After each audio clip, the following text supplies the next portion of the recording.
Con 87 votos a favor, eligen en el Senado a Rosario Piedra Ibarra como presidenta de la Comisión Nacional de Derechos Humanos para un nuevo periodo de 5 años, del 16 de noviembre de 2024 al 15 de noviembre de 2029. Presenta la presidenta Claudia Sheinbaum nueva plataforma para fortalecer la estrategia de seguridad.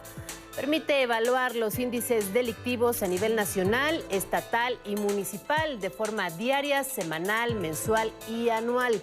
Destacó que a 6 semanas del inicio de su gobierno, Zacatecas y Sonora han bajado delitos como los homicidios. Además, se reporta una reducción en feminicidios y secuestros en el país.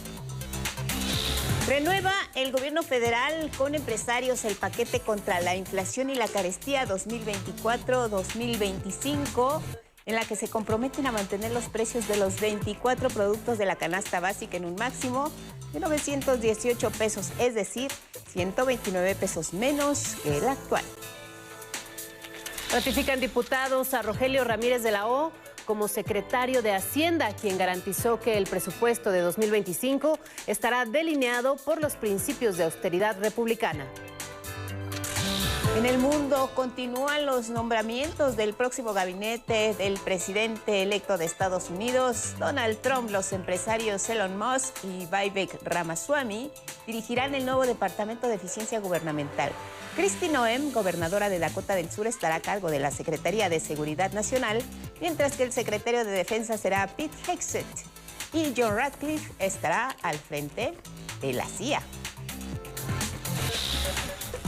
En la cultura, en el Teatro Julio Prieto, se presenta cada miércoles hasta el 4 de diciembre la obra Leonardo, escrita, dirigida y actuada por el actor Rodrigo Murray en torno al inventor, urbanista, filósofo y pintor italiano Leonardo da Vinci.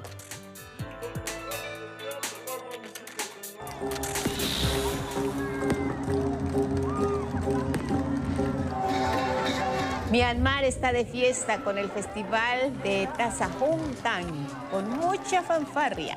Miles de personas presenciaron esto. Los globos aerostáticos, dibujos brillantes, fuegos artificiales iluminaron así el cielo nocturno. Estos enormes globos de papel surcaron el cielo y son fruto de muchas horas de trabajo de distintos equipos que participan en el concurso. Este es un festival fascinante. Se celebra durante la luna llena en el 8º mes del calendario lunar birmano.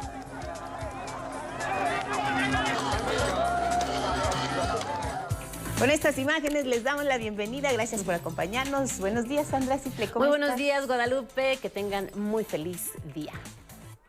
Gracias por acompañarnos. Como siempre ya lo saben, lo más relevante aquí en nuestra pantalla. Saludamos a Magdalena Alejo, Jimena Raya, Lía Vadillo. Son nuestras intérpretes en lengua de señas mexicana. Gracias por sus comentarios en redes sociales. Los leemos todos. Nos pueden ver en la página de 11 Noticias Digital. Y también nos pueden escuchar a través de Radio IPN en el 95.7 de FM. Compártanos sus opiniones y sus comentarios con el hashtag 11 Noticias. Y nos vamos directo con los detalles con el Senado de la República, que sí ya reeligió a Rosario Piedra Ibarra para que siga al frente de la Comisión Nacional de Derechos Humanos. Son 5 años los que estará al frente de la comisión. Luisa Méndez nos cuenta todos los detalles.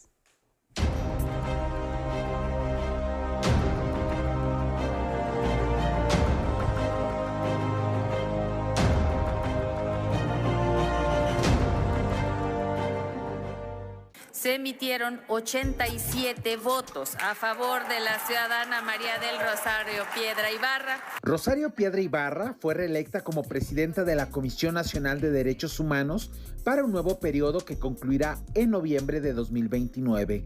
Le pregunto, ¿protesta guardar y hacer guardar la Constitución Política de los Estados Unidos mexicanos?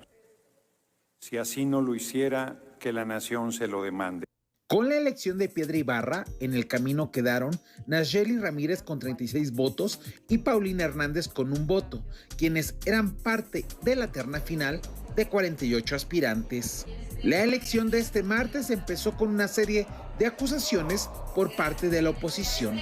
Que la mesa directiva que representa la pluralidad de esta Cámara garantice que no están marcadas ni mucho menos foliadas las boletas. Pero el coordinador de Morena, Adán Augusto López, desmintió los señalamientos. El pequeño Calderoncito, heredero de aquellos que ellos sí se robaron una elección presidencial, piensa el León que todos somos de su condición. Que la boleta se entregue públicamente y que se muestre que las boletas no están cruzadas. Lo que parecía una votación de trámite derivó en una disputa, pues PAN, PRI y Movimiento Ciudadano querían que el voto fuera al interior de una mampara que llevaron hasta el pleno. Les dije que eso iba a pasar. ¡Ey, senadora! ¡Qué violenta! La morenista Karina Ruiz quitó parte de la mampara, pero con la base de metal, la panista y Fidelisa Reyes la golpeó.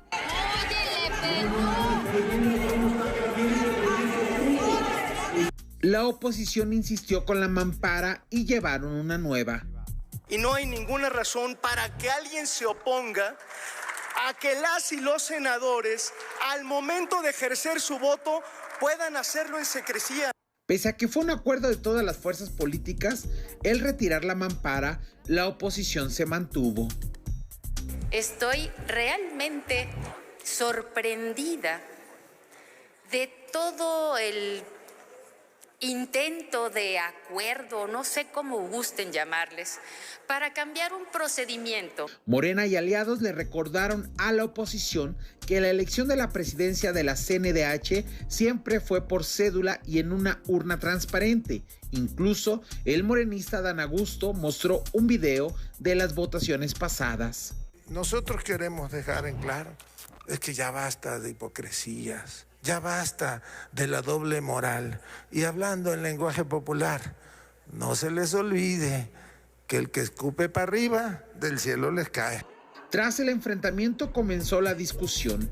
La oposición mantuvo su crítica a la reelección de Rosario Piedra. Rosario Piedra es la mujer indicada para ayudar a la presidenta de México. Con su silencio sabemos la respuesta. Pero el grupo mayoritario, en voz de Félix Salgado, dijo que la Comisión Nacional de Derechos Humanos en sexenios pasados permitió la impunidad. Era un organismo palero para defender al sistema PRI-PAN. Para eso era la comisión, tapadera.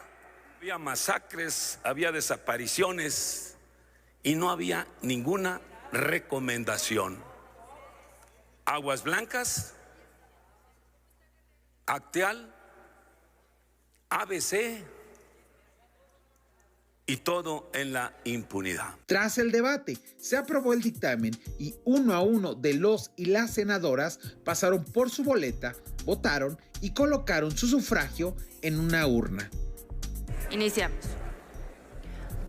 Aguilar Castillo Heriberto Marcelo. ¿Puede votar aquí o puedes votar en otro punto?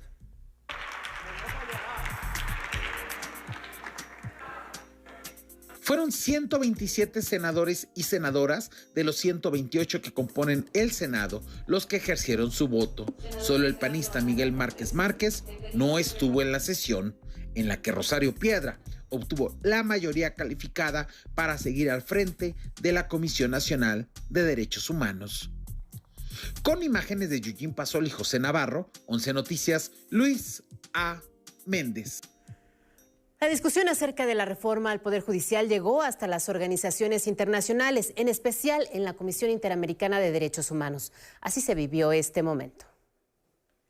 México defendió ante la Comisión Interamericana de Derechos Humanos la reforma judicial con la que se llevará a cabo la primera elección de personas juzgadoras el próximo 1 de junio. En la audiencia celebrada este martes en Washington, los representantes del gobierno de México destacaron que la legislación no vulnera la independencia judicial y se respetarán los derechos de los trabajadores. Esto incluye la asignación de recursos para el pago de pensiones complementarias, apoyos médicos y otras obligaciones laborales conforme a la ley y a las condiciones generales de trabajo aplicables. Se destacó también que existe una gradualidad en el relevo de los juzgadores y se pretende eliminar la corrupción al interior del Poder Judicial. La representante de México ante la OEA sostuvo que se trata de una reforma consensuada. Como ejemplo, recordó que el dictamen incorporó 100 modificaciones hechas al proyecto original. La reforma en materia de Poder Judicial ha sido una de las iniciativas más analizadas y debatidas en la democracia mexicana. Por su parte, la relatora para México de la CID, Andrea Pochac, destacó la política exterior de México al enviar representantes a la audiencia solicitada por personas y colectivos opositores a la reforma. No es fácil poner la cara, ¿no? Es mucho más sencillo para algunos estados salir, borrarse, no participar, como han hecho y siguen haciendo lamentablemente algunos estados de la región. Por eso celebro esta política exterior abierta al escrutinio internacional que México nos sigue demostrando en cada una de sus intervenciones. Y también hubo un señalamiento de la CID a la falta de autocrítica del Poder Judicial. El sistema interamericano también ha conocido sobre las resistencias del propio sistema judicial a recibir reformas sobre su funcionamiento. Hemos recibido información sobre la declaración de inconstitucionalidad de muchas leyes que promovían, por ejemplo, evitar privilegios indebidos. Luego vinieron los cuestionamientos a la reforma. Esta reforma tiene un impacto en la justicia y el acceso a la justicia porque la politiza a poner en riesgo la imparcialidad de los jueces y convertirlos en actores políticos motivados por ganar votos en vez de actuar en función de los hechos y el derecho. La Comisión Interamericana de Derechos Humanos manifestó que estará atenta de la instrumentación de la reforma y buscará facilitar el diálogo entre las partes, autoridades y grupos opositores. En la audiencia estuvo el ministro de la Suprema Corte, Javier Lainez, quien acompañó a los colectivos que alzaron su voz en contra de la reforma judicial. 11 Noticias, Gilberto Molina. Y miren, el ministro de la Suprema Corte de Justicia de la Nación, Juan Luis González Alcántara Carrancá, desechó y sobreseyó 3 controversias constitucionales contra la reforma judicial promovidas por los poderes ejecutivo y judicial de Guanajuato y el Poder Judicial de Chihuahua. Y esto ocurre a una semana de que el Pleno del Máximo Tribunal desestimara también diversos recursos promovidos entonces por partidos políticos que fueron retomados a su vez en una propuesta de dictamen presentada por el mismo Carrancá que buscaba, recordemos, invalidar de manera parcial la reforma al Poder Judicial.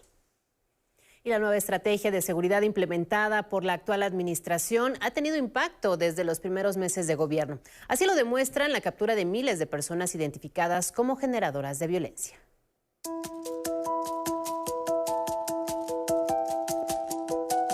Llevamos 6 semanas en el gobierno, pero la verdad es que se está consolidando la estrategia, las detenciones y por otro lado toda la estrategia de atención a las causas y construcción de la paz, que también es fundamental.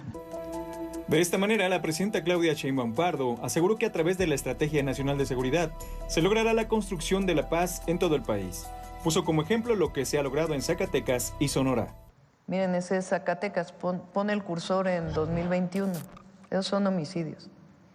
Había un promedio de 4.5 homicidios diarios y hubo días, si ustedes recuerdan, de 10, 15 homicidios diarios. Este es un promedio. Y 2024 está en 1.3. Así como Zacatecas, Sonora es un buen ejemplo de que han disminuido los delitos. Sheinbaum Pardo puntualizó que, a la par de la Estrategia de Seguridad Nacional, se refuerza la coordinación y atención a cada una de las entidades. Aún y cuando haya delincuencia organizada en distintos estados de la República, cada estado requiere una estrategia distinta. Por supuesto, también hay estrategias que son regionales, porque a veces los grupos delictivos pues no tienen fronteras. Por su parte, Marcela Figueroa, titular del Secretariado Ejecutivo del Sistema Nacional de Seguridad Pública, reportó que de 2019 a 2024 varios delitos presentan una importante reducción. El feminicidio con una reducción del 13.9%, las lesiones dolosas por arma de fuego de 19.6% y secuestro de menos de 72%. En el caso de los homicidios se destacó la tendencia a la baja, mientras que en 2019 se registró el pico más alto con una tasa de 100 homicidios por día. Actualmente la tasa es de 83 homicidios dolosos diarios, lo que representa una reducción de 17.3%. No obstante, 7 entidades concentran el 50% de homicidios dolosos en el país.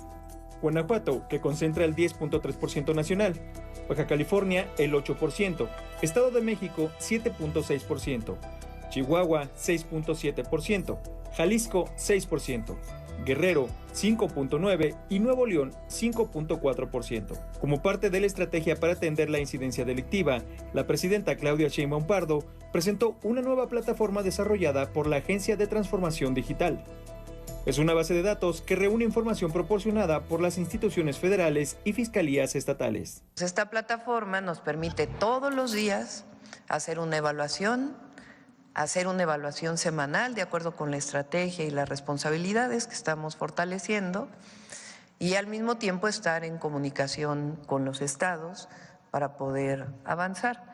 Vinculado esto con objetivos prioritarios que tiene la Fiscalía General de la República, el gabinete, y que se está trabajando todos los días también para ver la inteligencia e investigación. Vamos a dar resultados, se van a notar los resultados. Y junto con las tendencias en los índices delictivos, este martes en la conferencia matutina también se presentaron resultados de 39 días de trabajo por parte del Gabinete de Seguridad. En este periodo fueron detenidas más de 3,000 personas por delitos de alto impacto. Se aseguraron 42 toneladas de distintos tipos de drogas, se cuentan 20 de cocaína y 390,000 pastillas de fentanilo. Se decomisaron además 1,300 armas de fuego. Sinaloa es el estado con mayor incidencia en este delito. En el mismo periodo, 15 laboratorios clandestinos para la elaboración de drogas sintéticas en Baja California y Sinaloa fueron desmantelados y asegurados más de 40,000 litros y 5,000 kilos de sustancias químicas. Fue un trabajo conjunto, participaron las Secretarías de la Defensa y de Marina en coordinación con la Fiscalía General de la República. El secretario de Seguridad, Omar García Harfuch, mencionó además las detenciones de alto perfil como la de Shidong N. el pasado 31 de octubre en la Ciudad de México. Fue detenido para ser extraditado a Estados Unidos y le acusa de tráfico de cocaína, fentanilo y metanfetaminas. Otra detención importante de esta semana es la de Itania Noemí N., identificada como posible operadora logística de un grupo delictivo en el estado de Colima, y también la otra detención es la de Alejandro N., presunto líder de una célula delictiva dedicada al trasiego de drogas, esto hacia Estados Unidos, Australia y Europa. Además, se informó de los avances en las investigaciones de los multihomicidios ocurridos en Querétaro y Guerrero. El secretario de Seguridad y Protección Ciudadana, Omar García Harfuch, reveló que el ataque del sábado en la capital queretana y que dejó 10 personas muertas y 11 más heridas fue motivado por una disputa entre dos células criminales que operan en la zona, el Cártel Jalisco Nueva Generación y el de Santa Rosa de Lima. El evento de Querétaro, como saben, ocurrió a las 9:20 de la noche, donde llegan 3 sujetos a bordo de una camioneta pick-up gris. Desciende una persona, alcanza a preguntarle al valet parking por un tal Fernando. Al mismo tiempo que estaban preguntando, descienden los otros 2 sujetos y abren fuego sobre una mesa de manera directa. Detalló que entre los fallecidos había 2 presuntos integrantes del Cártel Jalisco Nueva Generación. Entre estas 10 personas, hoy sabemos que muere una persona con Fernando N., que está relacionada con una célula delictiva. Muere otra persona también, que también está posiblemente relacionada con la misma célula. Esta misma camioneta posteriormente aparece quemada, la encuentra la policía municipal quemada más a kilómetros de ahí. Aseguró que también avanzan las indagatorias para esclarecer el secuestro de 17 personas de una misma familia y el asesinato de 11 de ellas ocurrido la semana pasada en Chilpancingo, Guerrero. El móvil, esta familia que era de Tlacotepec, bueno, la relacionan con la zona de Tlacotepec. Cuando se traslada a Quechultenango, este grupo lo priva de la libertad, haciendo creer que era de un grupo contrario. Sin embargo, nosotros al momento no podemos confirmar eso. Sin mencionar su nombre, el secretario de Seguridad refirió que Los Ardillos es el grupo delincuencial que cometió estos delitos. De hecho, se trata, dijo, de la misma agrupación que estaría detrás del homicidio de Alejandro Arcos Catalán, alcalde de Chilpancingo, ocurrida el 6 de octubre. En tanto, el titular de la Defensa General, Ricardo Treviño, anunció el despliegue de más de 12,600 elementos del Ejército y Guardia Nacional para garantizar la seguridad en esa región. Se han establecido una operación en el área de Tecpan, otra en el área de Quechultenango y, por supuesto, en coordinación con la Secretaría de Marina, también se ha desplegado personal en el área de Acapulco. Son 3 operaciones diferentes, están atendiendo. Por la tarde, la presidenta Claudia Sheinbaum se reunió de manera virtual con la gobernadora de la entidad para dar seguimiento al plan Acapulco se transforma contigo, de recuperación tras el huracán John.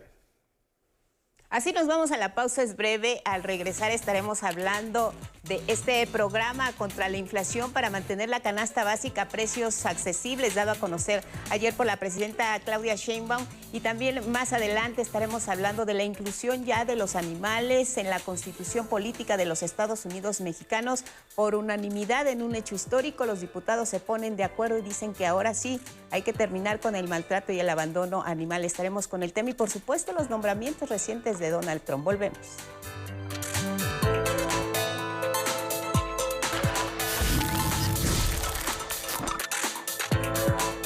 A las 6:30 en el centro del país. Continuamos con más noticias esta mañana aquí en el 11. Vámonos a revisar nuestro portal 11noticias.digital y Las Planas. En nuestro portal, ya lo sabe, tiene la información completa en la palma de su mano, en su celular, actualizada minuto a minuto, lo que ocurrió ayer en el Senado de la República sobre el nombramiento de Rosario Piedra Ibarra en el frente de la Comisión Nacional de Derechos Humanos, la Conferencia del Pueblo, la mañanera, lo que está ocurriendo a nivel internacional, el nombramiento de Ramírez de la O, ratificado ya como secretario de Hacienda, y lo que tiene que saber acerca de los temas nacionales e internacionales. El llamado de hoy es a la población en nuestro portal para que se vacunen contra el neumococo. Es temporada invernal y sabemos que hay que estar protegidos. La vacuna es gratis en la Ciudad de México, es segura, previene en 90% los riesgos de neumonía grave y agrega que también puede aplicarse en cualquier IMSS Bienestar. Detalla que este padecimiento es una infección bacteriana, el neumococo, que se propaga vía aérea mediante gotitas expulsadas al toser o estornudar. No olvidemos las reglas que hay para hacerlo, las conocemos. Con la aplicación de la COVID-19 también supimos de qué se trataban estas normas de higiene. Los síntomas del neumococo, escalofríos, fiebre, dolor en el pecho, tos y flema, es el tema que traemos en nuestro portal. Vámonos con Las Planas, iniciamos con el Universal, la nota principal. Morena impone a la misma Piedra como titular de la Comisión Nacional de los Derechos Humanos. Se refiere a la discusión de la aprobación de la titular para los próximos 5 años. Se mantiene Rosario Piedra al frente de esta comisión. Hubo oposición, por supuesto, al nombramiento. Ya veíamos la crónica de Luisa Méndez con los detalles de lo que ocurrió en la sesión. Este aval en el Senado para que continúe al frente, a pesar de ser la peor evaluada, dice el Universal, de entre las finalistas y del rechazo de la mayoría de legisladores afines a la 4T. Otra nota del Universal es la que dice: Fuerzas Armadas ponen la mira en arsenal de cárteles de la droga. En el arranque del sexenio han desmantelado centros de armamento en Sinaloa, en Sonora y también en Acapulco, y cae mando por asesinato de alcalde de Chilpancingo. Es lo que viene en la parte baja del lado derecho de su pantalla. Del Universal nos vamos a revisar esta mañana. El Financiero combina plan fiscal, recorte a déficit con inversión. ¿A qué se refiere esta nota? Pues trae todos los detalles de lo que va a hacer este sexenio en materia financiera.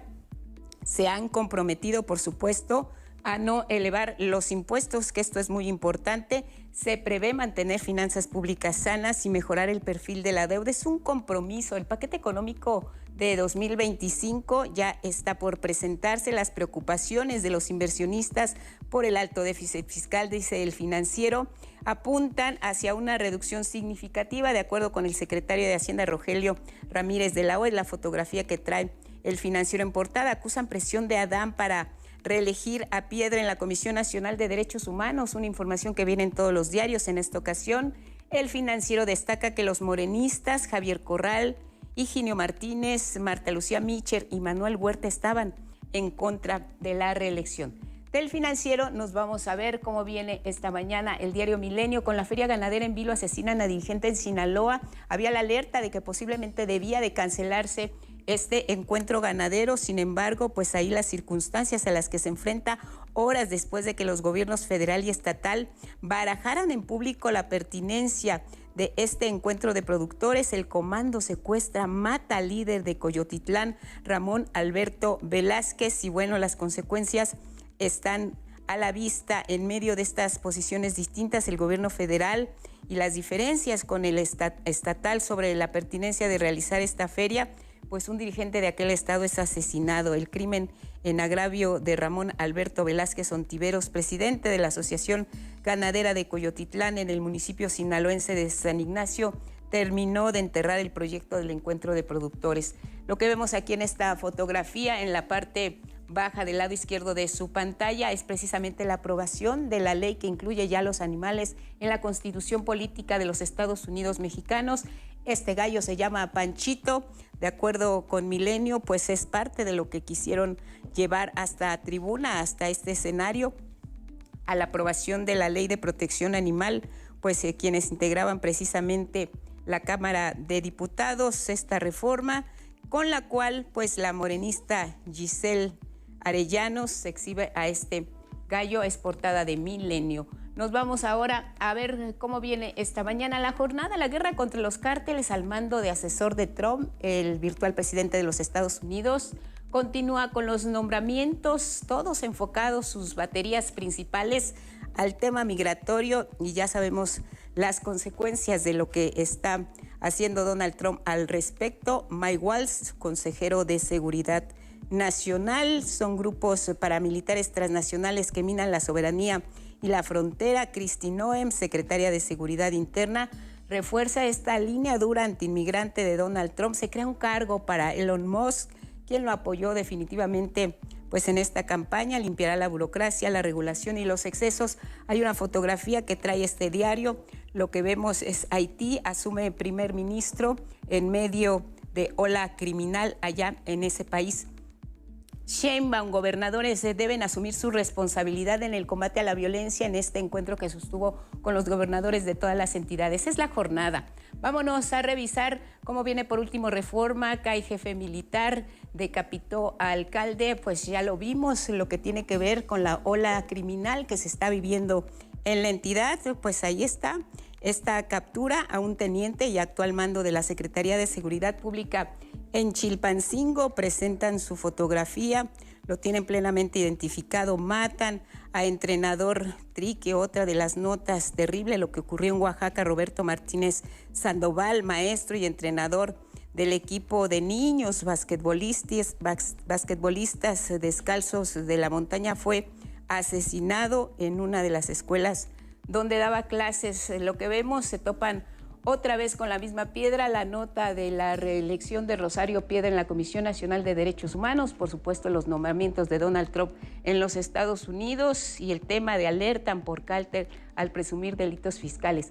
Así los diarios esta mañana. Vámonos con este tema que tiene que ver con el control inflacionario en favor de la economía familiar. Lo presentó ayer en la conferencia matutina la presidenta. Hay un compromiso de todos los sectores comerciales a mantener el costo de la canasta básica, el precio estimado 910 pesos en los próximos meses y también para el año que viene, 2025. Los detalles. Los precios de los 24 productos de la canasta básica se mantendrán en un balance para beneficio de los consumidores y los productores.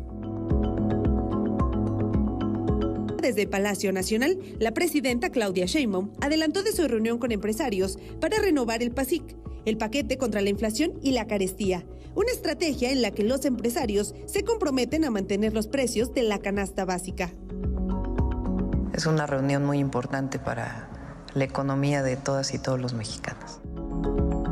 El gobierno de la República detalló que en el paquete para 2024-2025, el compromiso es mantener el precio máximo en 910 pesos, una disminución de 129 pesos respecto al año previo. Es doblemente agradecido este esfuerzo que están haciendo todos y todas para poder mantener la economía popular, sobre todo la de aquellos que menos tienen, y evitemos también la presión inflacionaria. En esta ocasión, se sumaron 19 empresas productoras de alimentos y 11 comercializadoras, quienes se comprometieron a trabajar para estabilizar los precios de los productos básicos. Es cada 6 meses para mantener que la inflación no rebote. Ya ven que ha sido muy buena idea, ha funcionado perfectamente bien, ¿no? La verdad que Hacienda en esto ha sido muy cuidadosa. En su participación, el secretario de Hacienda, Rogelio Ramírez de la O, reconoció que el entorno económico aún es complejo, aunque aseguró que no es más difícil que en el pasado. Además, subrayó la confianza establecida entre el gobierno, los productores y las cadenas de producción, esto en favor del bolsillo de las y los mexicanos. El PASIC ha evolucionado y mejorado desde su primera versión. Este anuncio por sí solo contribuye a afianzar el ambiente no inflacionario en la canasta básica. Aurora Castillejos, punto de referencia. Vamos a conocer qué impacto tuvo el acuerdo. Aunque el incremento inflacionario golpeó a finales de 2023 el precio de algunos productos incluidos en el pacto en estos 2 años, el costo promedio no aumentó de manera significativa. Algunos se han mantenido y otros incluso han bajado. Tal es el caso del aceite, que pasó de 48 pesos a 41.81 pesos el litro. Lo mismo ocurrió con el limón con semilla, que pasó de 48.44 pesos a 29.61 el kilo. La carne de res pasó de 189 pesos a 160 por kilo. La reducción en estos precios contribuyó a que otros mantuvieran la canasta a un precio estable. Tal fue el caso de las tortillas, cuyo precio por kilo pasó de 19.90 a 21, y el del frijol pinto, que pasó de 53 pesos a casi 55 el kilo. Datos del mes de octubre arrojaron un aumento de 2 puntos en el nivel de confianza de los consumidores en el país. El INEGI reporta, junto con el Banco de México, el incremento mensual más alto desde noviembre de 2021. Este nuevo nivel se ubica en 49.4 puntos. Se trata del incremento mensual que el Banco de México y el INEGI destacan como las expectativas de una mejor situación económica en los hogares, que registraron un aumento de 3.1%. La percepción sobre la economía nacional para el próximo año aumentó 4.2 puntos porcentuales. Así, la confianza del consumidor la vemos como un indicador que se elabora mediante una encuesta mensual entre todos los ciudadanos, las ciudadanas del país, sobre sus previsiones en materia de ingresos, cuáles son sus planes de consumo y cómo se encuentra su bolsillo, su economía doméstica. Diputados aprueban reformas en materia de protección de animales. Los castigos serán más severos a quienes atenten contra ellos. Sin incluir la prohibición de las corridas de toros, peleas de gallos y carreras de caballos, el Pleno de la Cámara de Diputados aprobó, en lo general y en lo particular, por unanimidad, la reforma contra el maltrato animal. Esta reforma no se limita a proteger a los animales de compañía. Se trata de todos los seres vivos que comparten con nosotros este planeta. Los que viven con nosotros en nuestros hogares, como parte de la familia, los que viven en estado salvaje y los que incluso están destinados para consumo humano. La reforma constitucional prohíbe el maltrato de los animales y obliga al Estado mexicano a garantizar la protección y trato adecuado, así como la conservación y el cuidado de los animales. Incluso estipula planes y programas en las escuelas donde se enseña a estudiantes sobre la conservación animal. Deseo sinceramente que esta reforma constitucional coadyuve a frenar el desastre ecológico que el gobierno de López Obrador inició y que este gobierno continuó en la selva del sureste de nuestro hermoso país. Nunca más un animal muerto por la devastación de su hábitat. La bancada del PRI afirmó que se debe avanzar para tipificar como delito el maltrato animal en eventos o espectáculos, sacrificio de animales y la sobreexplotación de los animales de trabajo. El siguiente paso es incorporar a esta Ley General de Protección y Cuidado de los Animales los delitos a los animales en eventos o espectáculos. Habremos de debatir las corridas de toros. Yo sé que hay muchas aficionadas y aficionados a ellas, pero sí lo tenemos que debatir con seriedad. El coordinador de Morena, Ricardo Monreal, reconoció que será en leyes secundarias donde se buscará que se avance hacia una nueva modalidad de corridas de toros. En el caso de corridas de toros, estamos buscando un diseño, un mecanismo que pueda ver el espectáculo sin sangre. Toros sin sangre, como creo que hay en otros países, habría que ver, no sin sangre, sin que se le sacrifique al animal, que sea un espectáculo al que puedan acudir sin que esté salpicada la sangre y sin que muera el animal. El dictamen avalado fue turnado al Senado para su discusión y eventual aprobación.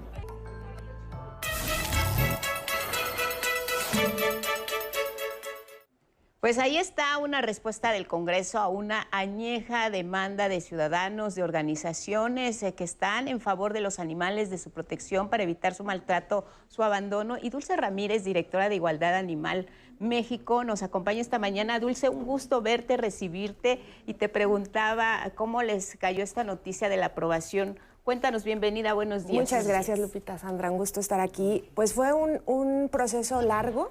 Estuvimos ayer en toda la jornada, pero antes de esto estuvimos trabajando durante casi 4 años para que estas reformas finalmente sucedieran. Recordemos que este momento viene, como mencionas, de una demanda ciudadana, claro, de diferentes iniciativas, de diferentes partidos políticos, y en este momento se dan las condiciones político y sociales para presentarse. El día de ayer se aprueba un dictamen que, desde que fue la discusión en dictamen y estuvimos presentes, pedimos algunas modificaciones, algunas reservas, y lo que se aprueba ayer, pues lo encontramos beneficioso.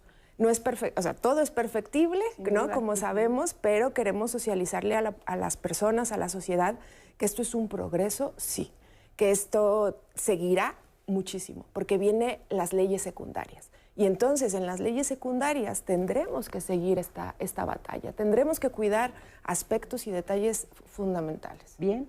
Son 3 artículos los que se están reformando. ¿De qué hablan estos artículos? Sí, se modifica el artículo 3º constitucional, el 4º y el 73. El 3º constitucional básicamente dice que en los planes de estudio se debe incluir el tema de la protección y el respeto a los animales. Esto es muy importante porque va a ser vinculante la Secretaría de Educación con asociaciones civiles, con los municipios, con los estados, para incluir en los planes de estudios, en los cursos, en las capacitaciones, la tenencia responsable, las adopciones, las esterilizaciones y un sinfín de temas con los animales. El 4º, al final, esto es lo más importante, responsabiliza al Estado de proveer la protección. Es decir, que el Estado debe garantizar la protección y el bienestar de los animales en todas las formas de utilización y vínculos que tenemos, que ahí es donde estaba un poco el detalle, porque hay un artículo transitorio que puedo explicar más adelante, y finalmente el 3º constitucional, que faculta al Congreso a legislar en materia de protección y bienestar animal, que es un artículo que ya habíamos presentado en 2021 y se aprobó en 2023, pero que quedó en Senado, entonces van a encontrar en Senado otra vez. ¿Por qué destacas esta parte de que el Estado tenía que asumir esta responsabilidad? Bueno, porque como saben, en México pues no es una tríada de poderes, donde de pronto tenemos avances municipales, avances estatales, pero no hay una homologación de los criterios de protección y bienestar animal. Por ejemplo, ayer Oaxaca acaba de aprobar su ley de protección animal y era el último estado que no tenía ninguna ley. Entonces han sido años de batallar. Entonces, cuando el Estado garantiza, significa que deben tener presupuesto, deben garantizar que tenemos los mecanismos para centros de control, bueno, ahora centros de adopción animal, esterilizaciones masivo gratuitas de calidad, atención veterinaria, apoyo a rescatistas, en fin, que el Estado debe ser un tema estructural. Entonces, la Secretaría de Ecología, la Secretaría de Educación, la Secretaría de Salud tienen que ser vinculantes. Se habla de presupuesto. Porque ayer se mencionó, claro, ayer se mencionó que estas reformas, pero sobre todo lo que derive de las leyes generales, deben ser parte de la partida presupuestal, por supuesto. Tiene que ver un tema de salud y de protección, tanto para municipios como estados, y ahora la Ley General de Bienestar Animal que se plantea. ¿Qué animales quedarían protegidos? Ayer veíamos en la Cámara algunos perritos, una diputada llegó con su gallo. ¿Es igual para los animales de compañía que para los animales, por ejemplo, que están destinados a consumo humano? La reforma en sí es todos los animales. Es decir, el artículo transitorio justamente por eso especifica que debe ser vinculante con la relación que tenemos los humanos con los animales. Por ejemplo, en el caso de igualdad animal, como saben, hemos trabajado muchísimo por los animales que están dentro de la ganadería industrial, ¿no? Que nadie ve, que no tenemos esta relación directa con ellos y que están sufriendo terriblemente en un estado de confinamiento extremo. Entonces, en general, la reforma abraza a toda la protección animal.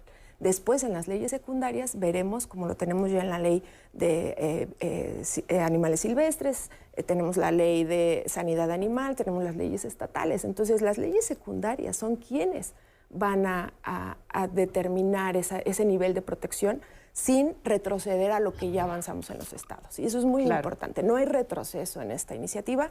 Lo que también era muy interesante ayer, que querían incluir tauromaquia, querían incluir otras cosas, pero eso debe ir en las leyes secundarias. No podemos incluir en nuestra Carta Magna tantas especificaciones.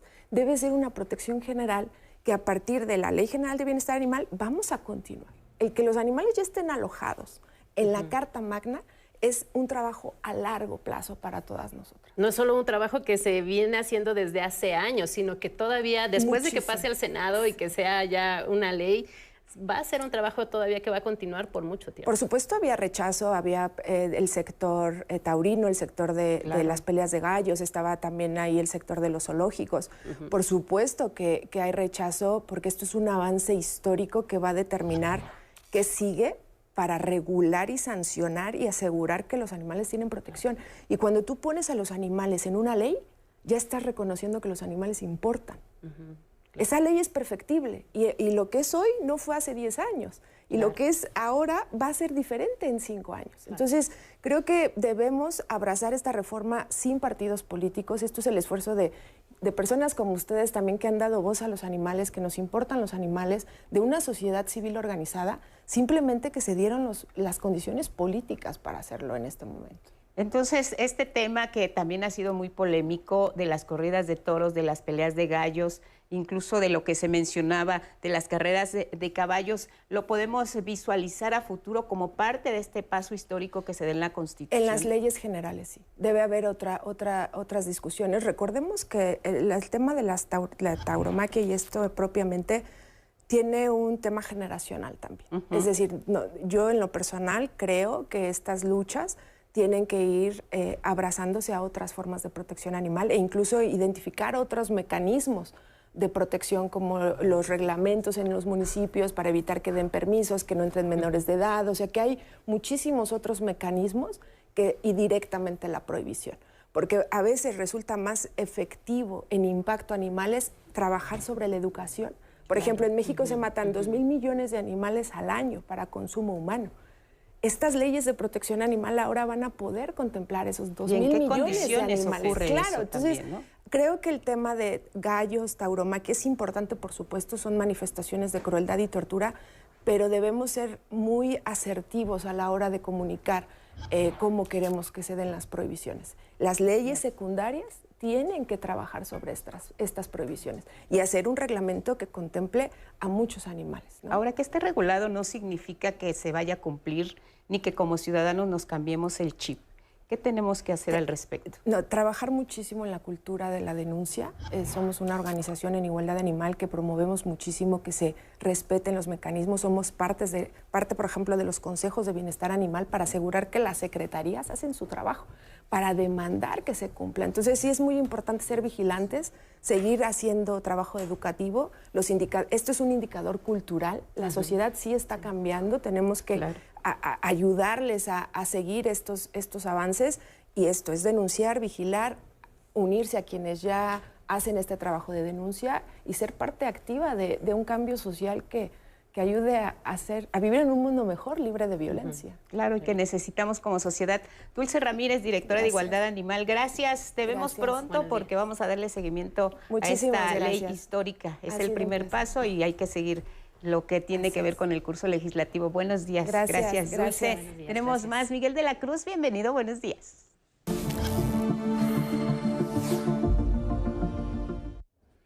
Muchas gracias, Lupita. Buenos días a todos. Esta noche hay una obra en donde resalta el nombre Leonardo. Obviamente se refiere a Leonardo da Vinci. Es un monólogo, es en punto de las 20 horas. Aquí los detalles. Fila larga en la taquilla, confianza en el actor Rodrigo Murray. Querían verlo en la obra que fuera. Pues fíjate que no sabemos de la obra, pero sí, pues, obviamente él es un gran actor, entonces venimos por él. Un espectador aclara el contenido. Es sobre Leonardo da Vinci y queremos conocer más de su vida. En el escenario nada más un actor y una escultura flexible. Habló a las 3 de la mañana para decirme que una agencia que desarrollaba software necesitaba un monólogo sobre Leonardo da Vinci. Obra actuada, dirigida y escrita por Rodrigo Murray en torno al inventor, urbanista, filósofo y pintor Leonardo da Vinci. De todas estas flores que picó este gran picaflor, este colibrí del Renacimiento, yo escogí los momentos en donde nos identifica como ser humano, que son los errores y los fracasos. Nos casamos un año después, cuando tenía 3 meses de embarazo, justo cuando pensaba que había librado la paternidad. Aunque cueste creerlo, el gran Da Vinci también se equivocó y tuvo lo mismo victorias que derrotas. Y entonces ese lugar me parece que ha sido poco tratado o verdaderamente desconocido. Yo me metí en una investigación profunda que me llevó una docena de años. Rodrigo partió de fracasos de Leonardo, un caballo gigante de bronce de 60 toneladas nunca realizado, la última cena que se escamó poco después de pintarla. Y el tercer gran fracaso de Leonardo es la Mona Lisa, que curiosamente la obra que está expuesta en el Museo del Louvre, pues no es la original. Eso y más cuenta la obra, intercalada con la historia de un actor que intenta hacer un monólogo sobre Da Vinci. La escultura, que a la vez es escenografía, se llama Leonardo IV, es de Sebastián y con esta ganó un premio matemático en 1974. Leonardo está cada miércoles hasta el 4 de diciembre a las 20 horas, Teatro Julio Prieto ante Xola. Con imágenes de Cristian Meléndez y José Navarro, 11 Noticias, Miguel de la Cruz. Vámonos al libro del día. Es México a través de sus hombres y banderas, aquí en voz de uno de sus editores. Este libro tiene su origen en un estudio que se hizo a partir de 1957, ahí en el Museo Nacional de Historia, en el Castillo Chapultepec, donde a la profesora Carolina Baur Arenas le encomienda que catalogue las banderas que hay ahí en el museo. Esa edición es muy densa, por tanta información, y el contenido es tan relevante desde los estandartes, desde los pendones prehispánicos de lo que se tenía hasta la época actual. El primer libro que se hizo en el centenario y el bicentenario, tanto de la Revolución Mexicana como de la Independencia, en 2010, las banderas más importantes están ahí, sobre todo la bandera Sierra. ¿Quieres darte un comentario? ¿Qué significa Sierra? Sierra significa Supremo Insurgente Ejército de la República de América. Luego con el 11 avanzamos la página 322 de Crónica de la Lumbre de Genei Beltrán, editado por Alfaguara. El X de hoy es de Gerardo Ruiz y dice: yo tampoco sé en qué esquina se le perdió el alma a este compa. Hoy se cumplen 190 años del nacimiento del escritor mexicano Ignacio Manuel Altamirano. En su honor, el poema del día, María, que en alguna parte dice: y nuestras lamas vírgenes se unieron con la unión misteriosa que preside el hado entre las sombras mudo y ciego, y de la dicha del vivir decide para romperla sin clemencia luego. Quien lo solicite lo comparto por X, @Miguel D, solo la de LA Cruz. Hasta aquí Cultura.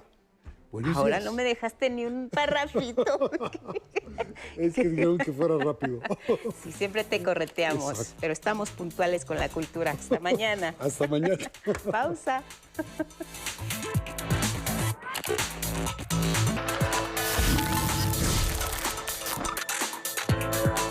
7 de la mañana, hora del tiempo del centro de México. Ya está con nosotros en el estudio Carlos Guevara, que esta semana nos va a presentar el estado del tiempo. Adelante, Carlos, muy buenos días.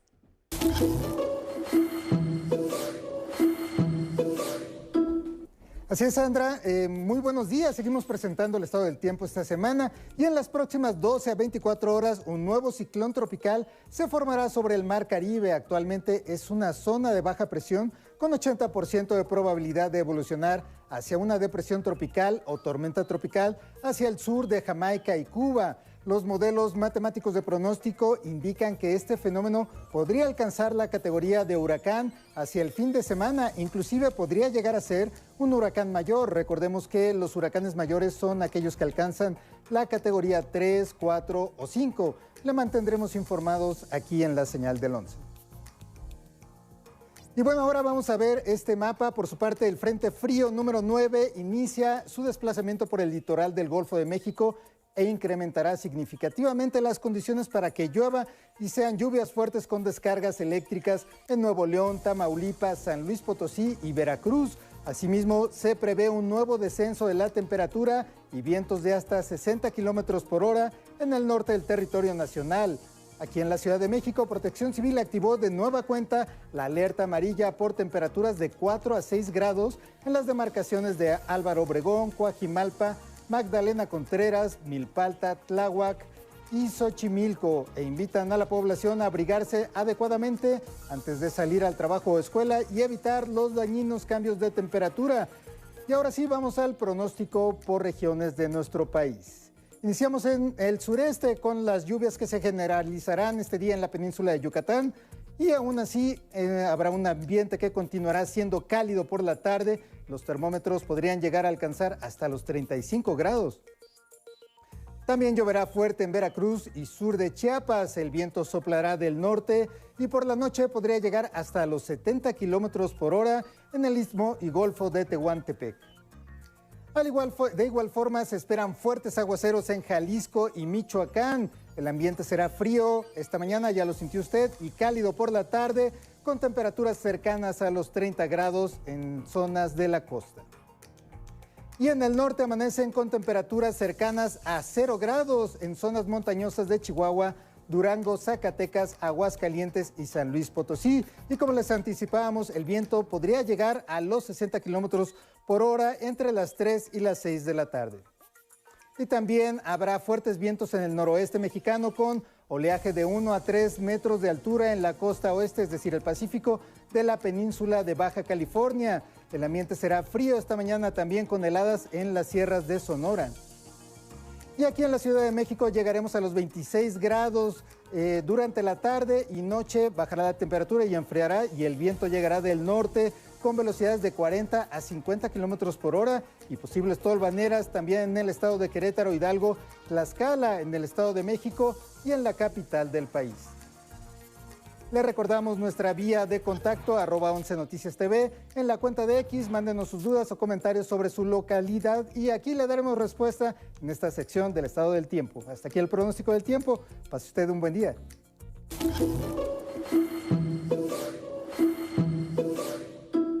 Igual para ti, Carlos Guevara Casas, muchas gracias. Te vemos mañana. Vámonos a Chilpancingo porque se dio a conocer que fue detenido Germán N., encargado de la Secretaría de Seguridad Pública de la localidad, por su presunta responsabilidad en el homicidio de Alejandro Arcos, alcalde de la capital guerrerense. Ocurrió esto el pasado 6 de octubre.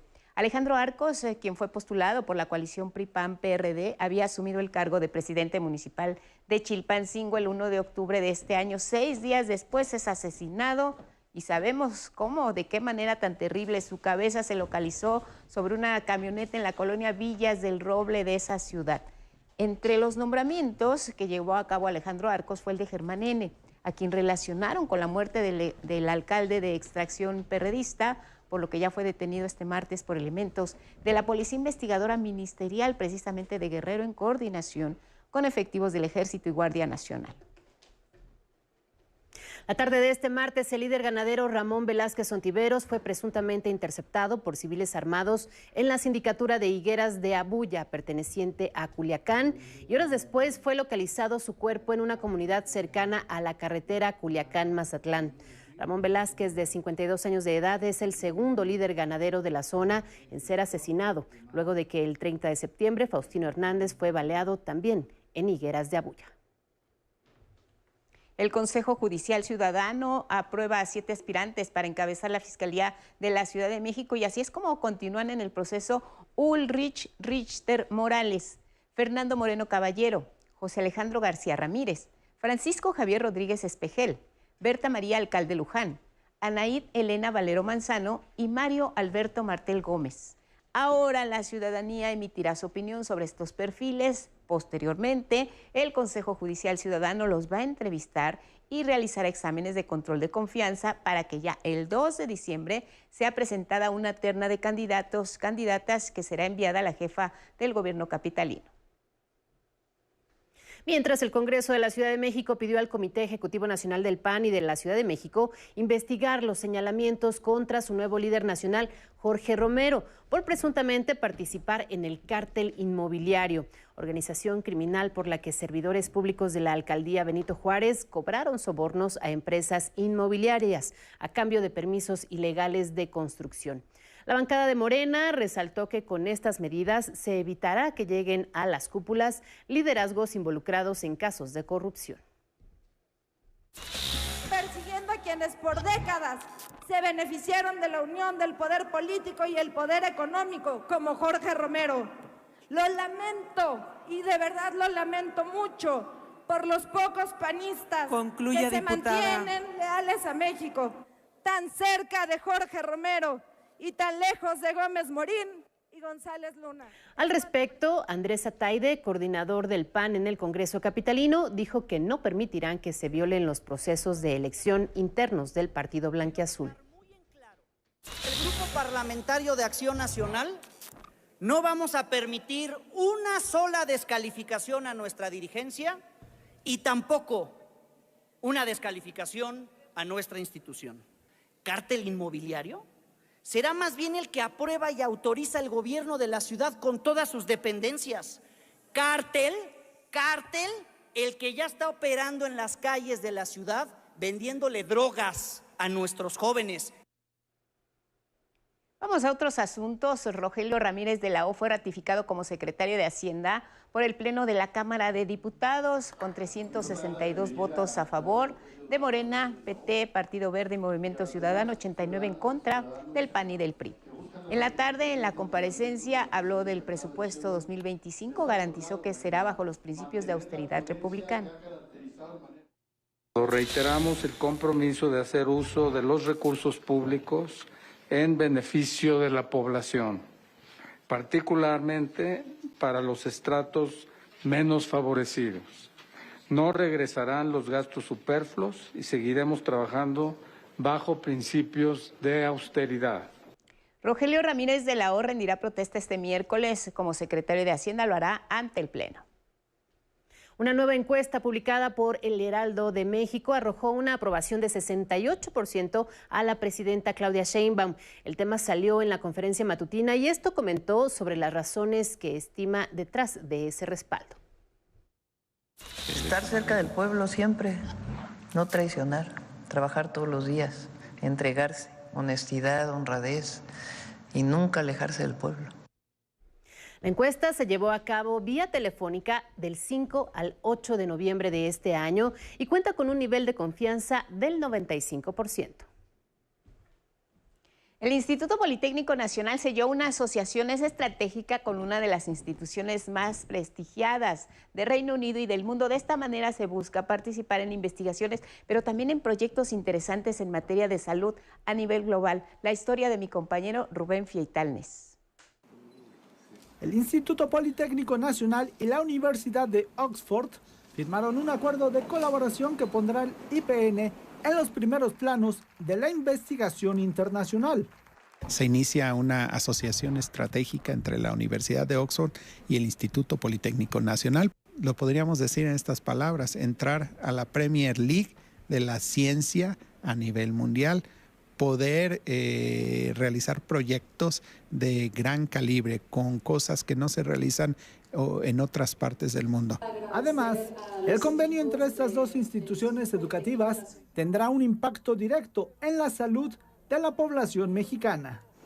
Este proyecto de investigación enfocado en la detección de mutaciones en pacientes mexicanos con cáncer de colon marca una oportunidad única para avanzar en el conocimiento de esta enfermedad y desarrollar estrategias que impacten directamente en el bienestar de nuestra población. Datos de la Organización Mundial de la Salud indican que en 2022 se registraron en todo el mundo 1.9 millones de personas diagnosticadas con cáncer colorectal.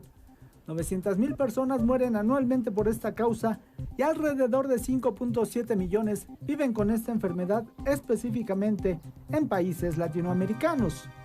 Para la doctora Isabela Pedrosa Pacheco, investigadora de la Universidad de Oxford, hay una necesidad urgente de entender esta enfermedad y de generar estrategias para la prevención, diagnóstico y tratamiento para la población mexicana. Y tenemos la oportunidad de tener acceso a cohortes únicos de pacientes para poder entender por primera vez en México cuál es la asociación de la dieta y el estilo de vida de los mexicanos que se asocia con la progresión de esta enfermedad y las respuestas inmunes consecuentes para atacar el cáncer a largo plazo. Pedrosa Pacheco indicó que uno de los aliados de este acuerdo es el Hospital General de México Dr. Eduardo Lisiaga.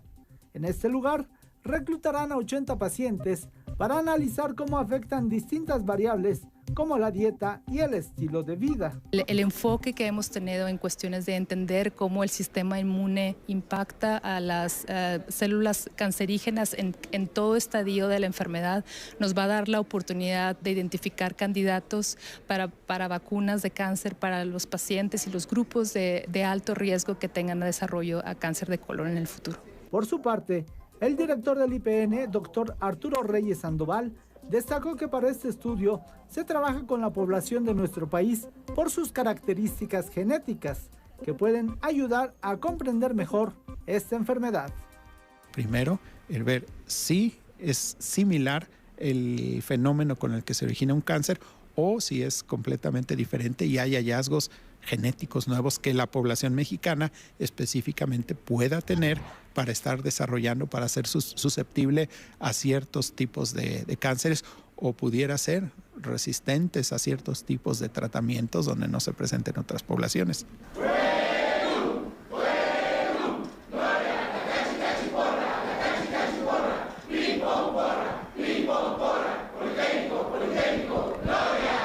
Con imágenes de Christopher Dávila y Carlos Izquierdo, 11 Noticias, Rubén Fieital Nes. Este martes arrancó el programa Do Re Mi Fa Sol, que consiste en la entrega de instrumentos musicales a las escuelas públicas de nivel básico aquí en la Ciudad de México. La jefa de gobierno, Clara Brugada, informó que se estima entregar instrumentos en al menos 500 planteles educativos para democratizar el derecho a la cultura. Si solo unos cuantos tienen la posibilidad de pagar escuelas de música privada, con esto estamos democratizando la música y haciendo que cualquier niña y niño de esta ciudad pueda convertirse en el próximo talento musical de la ciudad, del país y del mundo. La jefa de gobierno entregó 76 instrumentos musicales a los alumnos de la escuela primaria Gabino Barreda. Anunció que en los próximos días se abrirá una convocatoria para que más escuelas se inscriban en este programa.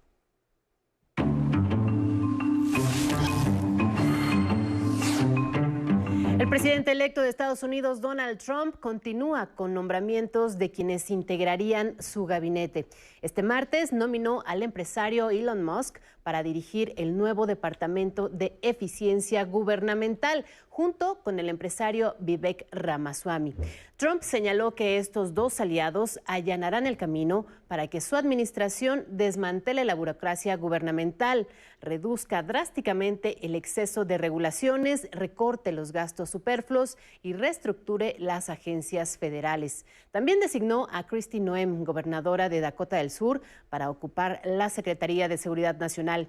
Es una funcionaria que defiende la política de la seguridad fronteriza. En un libro escribió que los 50 estados se enfrentan a cárteles mexicanos de la droga. Además, apoyó a Texas en la colocación de una valla de alambres de púas en la frontera con México para evitar el ingreso de migrantes. Lo que estamos viendo es una zona de guerra. Me sorprende que el gobierno federal y el presidente Biden estén perpetuando esta situación. Los cárteles están usando niños para cruzar la frontera, para transportar drogas, para llevarlas a otros chicos. Otro nombramiento es el de Pete Hegseth. Él es presentador de Fox News y veterano de la Marina como próximo secretario de Defensa. En varias ocasiones ha expresado su apoyo al combate contra los cárteles de la droga con fuerzas militares. El excongresista republicano John Ratcliffe fue designado como director de la Agencia Central de Inteligencia, la CIA. Fue director de Inteligencia Nacional de 2020 a 2021 durante el primer mandato de Trump. Fue acusado por demócratas y exfuncionarios de inteligencia de clasificar inteligencia para que Trump y sus aliados republicanos la usaran para atacar a oponentes, incluido Joe Biden, entonces opositor de Trump por la presidencia. Uno de los empresarios más beneficiados con el triunfo de Donald Trump es sin duda Elon Musk, quien durante la pasada campaña presidencial dio todo su apoyo a Trump con recursos económicos que incluyeron hasta una rifa diaria de $1 millón a simpatizantes del republicano. Hoy este apoyo se ha visto compensado con la designación de Musk como titular de un nuevo departamento en la administración Trump, sino también con el alza de las acciones de Tesla, la fábrica de automóviles eléctricos de Elon Musk. Existe alguien, además de Donald Trump, a quien el supermartes electoral también le dejó buenos dividendos: el multimillonario Elon Musk.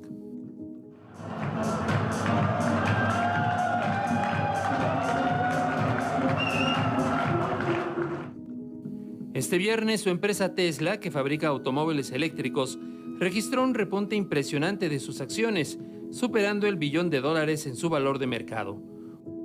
Una hazaña que ocurre justo en un contexto político que podría resultar todavía más favorable para la compañía tras el apoyo que le dio a Donald Trump durante su campaña por la Casa Blanca. Tuvimos un presidente que no podía subir un tramo de escaleras y otro que se puso a levantar el puño después de recibir un disparo. ¡Lucha! ¡Lucha! En Estados Unidos se dice que business are business, y de acuerdo con varios analistas financieros, Musk podría aprovechar la coyuntura para lograr una regulación favorable de los vehículos autónomos que planea comercializar, y con ello desechar la idea que tienen los demócratas para fabricar un vehículo barato con un precio menor a los $30,000. El proyecto de Musk promete ser exitoso, pues en los últimos meses las acciones de Tesla han reflejado el éxito de sus innovaciones tecnológicas en el optimismo por su rentabilidad. Actualmente las utilidades de Tesla se cotizan 94 veces más que las previstas a 12 meses, cifra superior a las que registran gigantes tecnológicos como Nvidia, Microsoft y Ford. Por ello, la compañía sigue captando el interés de los inversionistas, quienes ven en Tesla una oportunidad de alto valor en el sector automotriz y tecnológico, oportunidad que se puede capitalizar todavía más si, como lo prometió como candidato Donald Trump, suma a Elon Musk en su gabinete. Ernesto Osorio, punto de referencia. La euforia por la elección de Donald Trump como próximo presidente de Estados Unidos contribuyó a que el Bitcoin alcanzara este martes los $90,000, ante la expectativa de que su administración sea amigable con el valor de las criptomonedas. El Bitcoin se ha convertido en uno de los activos más llamativos tras las elecciones de la semana pasada y al cierre de hoy registró una ganancia de 30% respecto al lunes. El incremento de la criptomoneda aumentó de la mano con el fabricante automóviles eléctricos y dueño de Tesla, Elon Musk, cuyas acciones han subido casi 40% desde la semana pasada, que se conocieron los resultados de la votación. Esto ante la versión de algunos inversionistas que creen que los amigos del expresidente republicano obtendrán buenos resultados en sus empresas durante el siguiente gobierno. La elección de Donald Trump como próximo presidente de Estados Unidos podría beneficiar la ofensiva que sostiene Israel desde hace más de un año en Gaza. El primer ministro de ese país, Benjamin Netanyahu, calificó la victoria electoral de Trump como el mayor regreso de la historia. Tiene razones para el festejo. Durante su primer periodo presidencial, Trump fue un aliado fundamental de Israel. Por ejemplo, en diciembre de 2017, el entonces presidente de Estados Unidos reconoció a Jerusalén como la capital de Israel. Meses después, el 15 de mayo de 2018, ordenó trasladar la embajada estadounidense de Tel Aviv a Jerusalén, lo cual contraviene varias resoluciones de Naciones Unidas. Trump no se opuso en su gobierno a la construcción de asentamientos judíos en el territorio palestino de Cisjordania.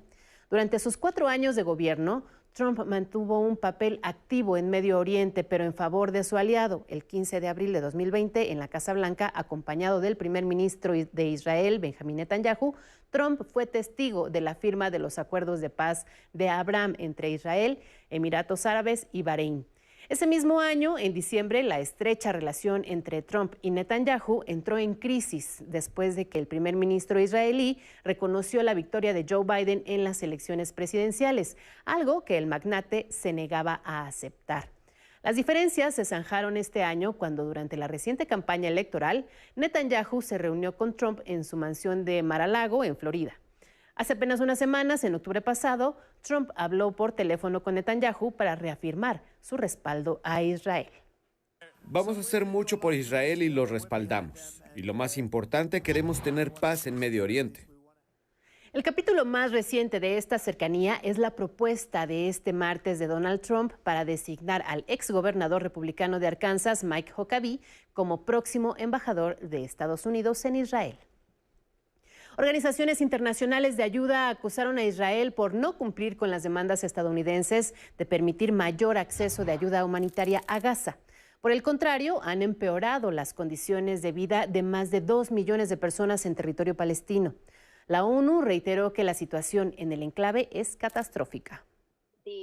Los suministros de ayuda han empeorado, han disminuido.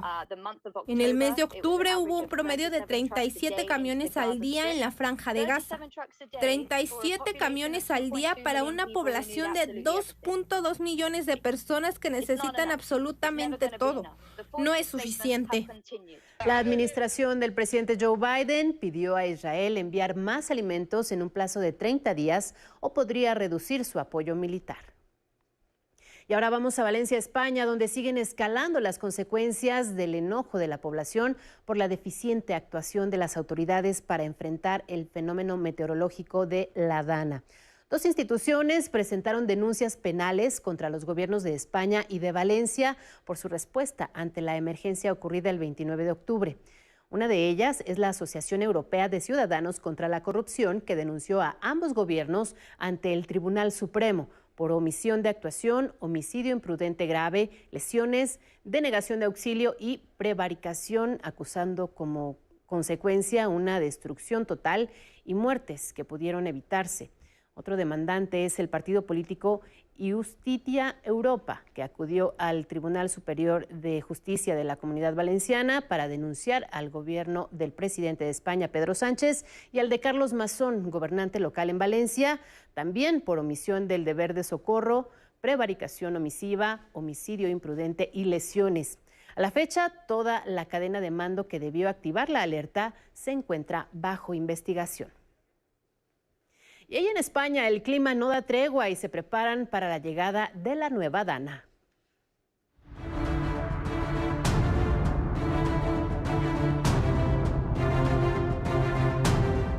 España se prepara para enfrentar una nueva Dana que traerá más lluvias a las zonas que intentaban recuperarse de la última tormenta que devastó Valencia el 29 de octubre pasado.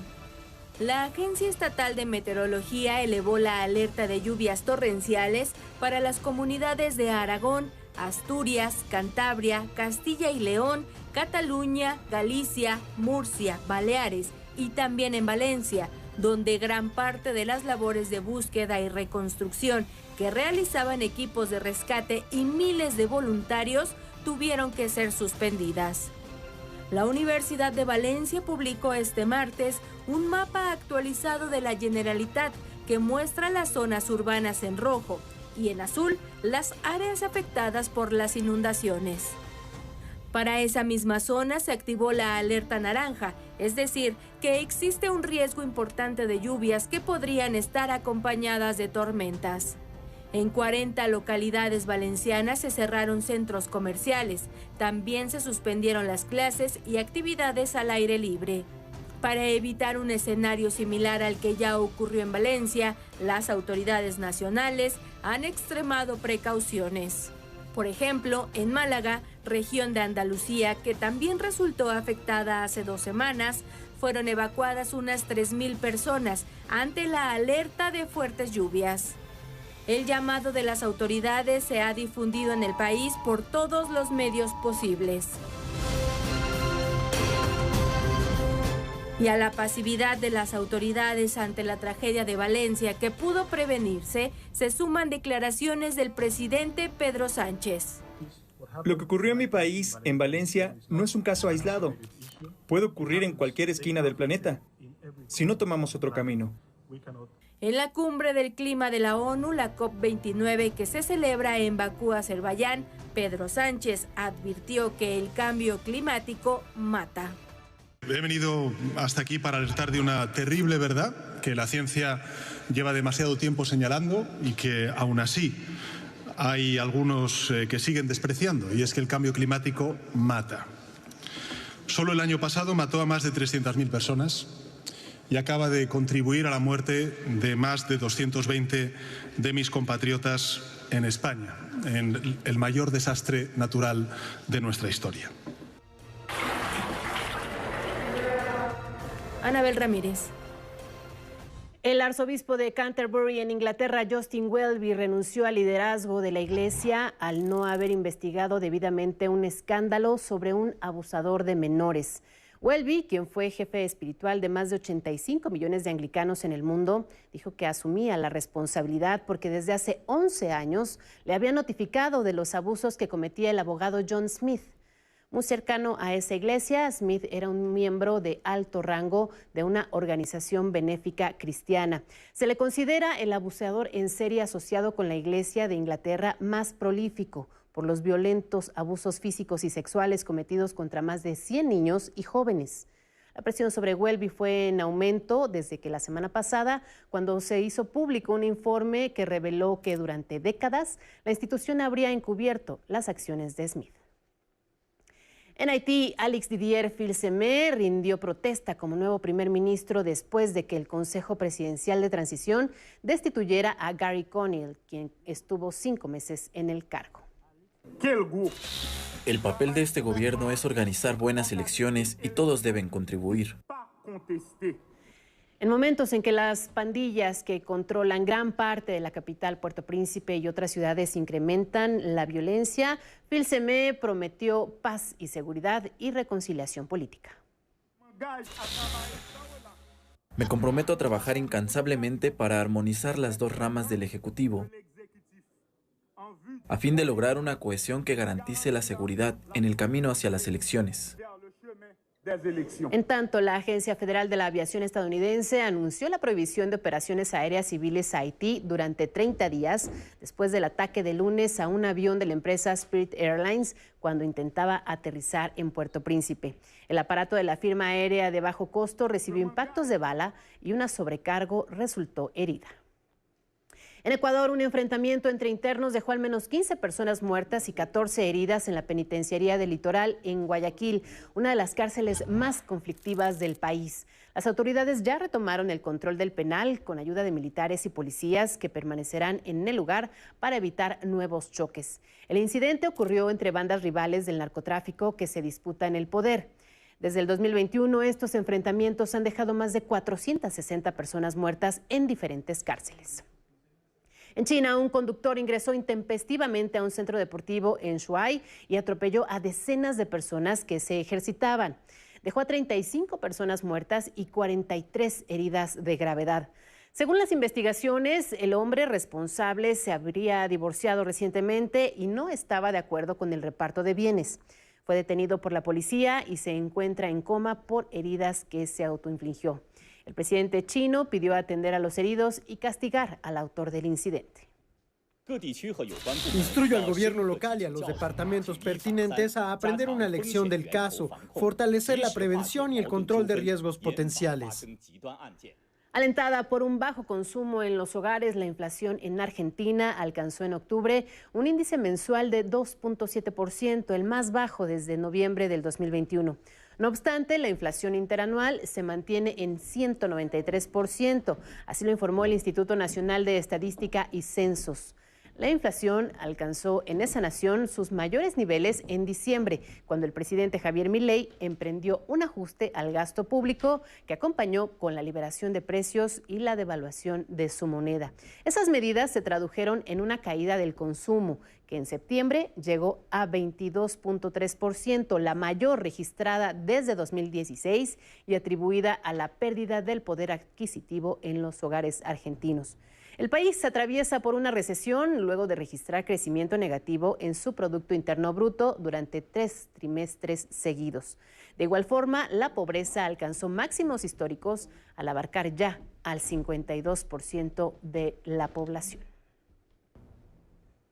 Y vamos a cambiar el tono y el tema porque Sir Paul McCartney estuvo en México, ofreció el primero de sus 2 conciertos aquí en la capital y por supuesto no defraudó a sus fans, bailaron, cantaron, se divirtieron, lo escucharon, lo disfrutaron, los temas clásicos por supuesto de los Beatles y otros de su etapa como solista, e inclusive canciones de su agrupación Wings. Mi compañera Paola Peralta estuvo ahí y nos cuenta. Venimos desde Europa, Michoacán, a ver a Paul McCartney. Nosotros la acompañamos desde el Istmo de Tehuantepec.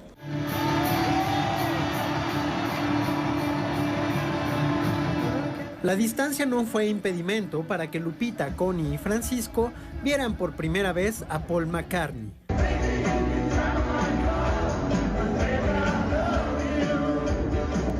El cantante británico deleitó a su público en el primero de 2 conciertos que ofrecerá en el estadio GNP, previo a su presentación en el festival Corona Capital el próximo 17 de noviembre. Me gusta Junk, me gusta Yesterday. Yesterday se me hace la mejor canción del mundo quizá. Me gusta Band on the Run, me gusta mucho. Blackbird, no sé, me gustan mucho todas, creo.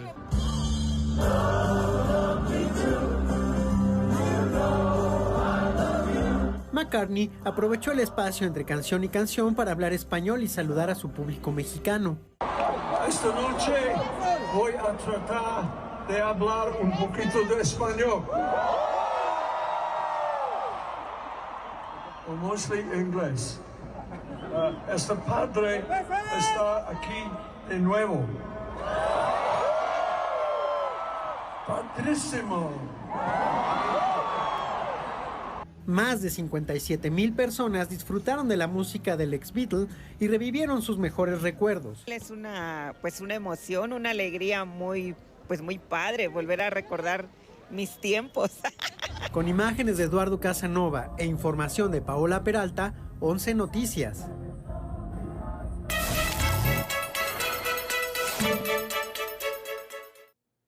En la cumbre climática de la ONU, la COP29 en Bakú, Azerbaiyán, el secretario general Antonio Guterres llamó a incrementar el financiamiento para atender la emergencia climática global.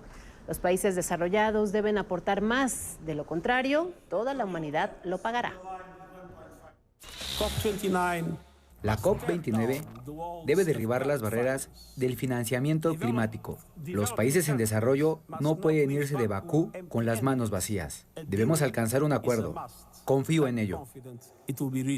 Como parte de las intervenciones de alto nivel, resaltó la del presidente del gobierno español, Pedro Sánchez, quien sostuvo que la fuerza de los fenómenos extremos cada vez es mayor, así como sus víctimas. El cambio climático mata. Solo el año pasado mató a más de 300.000 personas y acaba de contribuir a la muerte de más de 220 de mis compatriotas en España, en el mayor desastre natural de nuestra historia. El Gobierno de México va a promover la política ecológica, ambiental y humanista impulsada por la presidenta Claudia Sheinbaum en esta convención marco de la ONU sobre cambio climático, la número 29, que se celebra en Azerbaiyán. Relaciones Exteriores informó que la delegación mexicana va a presentar el proyecto de gobierno que busca garantizar el derecho a un medio ambiente sano y justicia ambiental. Pero México ya también anticipó que va a impulsar el fortalecimiento de las contribuciones que los países destinarán en 2025 para emprender estrategias a fin de reducir el calentamiento global. Cancillería detalló que nuestro país reconoce que el cambio climático es uno de los desafíos más apremiantes del desarrollo, por lo que es imperativo emprender acciones ambiciosas y socialmente responsables en la materia.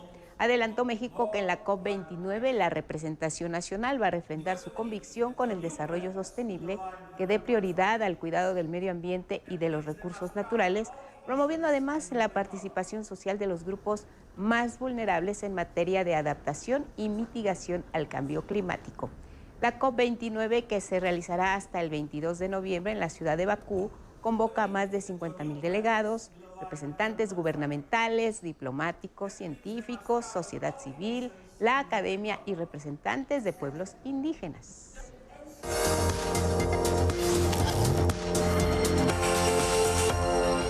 La actividad deportiva de alto rendimiento está sujeta a escrutinio y presiones de todo tipo, pero muchas veces caen en discriminación y acoso.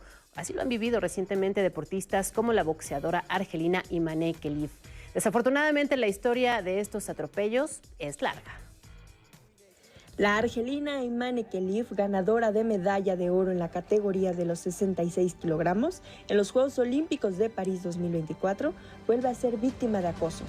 Esto luego de que el periodista francés Jafar Haït publicara en El Correspondant datos de un presunto informe médico no verificado que señala a la boxeadora como portadora de cromosomas XY, típicamente masculino, y niveles de testosterona elevados.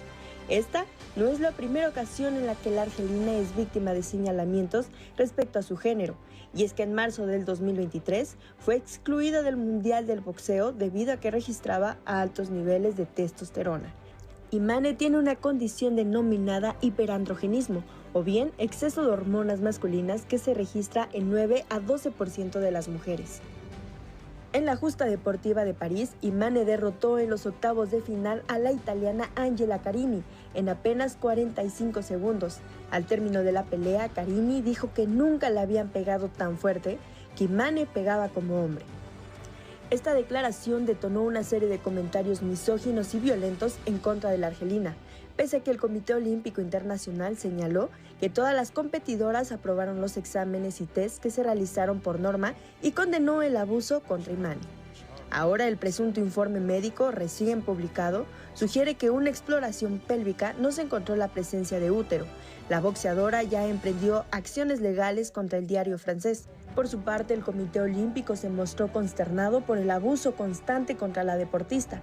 La institución señaló que no habrá comentarios mientras la acción legal esté en curso, o sobre informes de los medios sobre documentos no verificados cuyos orígenes no pueden ser confirmados. El hiperandrogenismo ha afectado las carreras de varias atletas en el mundo del deporte. Entre ellas están Lin Yuting, una boxeadora taiwanesa que también fue descalificada del Mundial de Boxeo y despojada de una medalla de bronce. Pero el Comité Internacional Olímpico le permitió competir en París, donde obtuvo oro en los 57 kilogramos. O bien el de la velocista sudafricana Caster Semenya, quien en 2009 fue sometida a pruebas de verificación de género tras ganar por un margen muy amplio el Mundial de Atletismo de los 800 metros.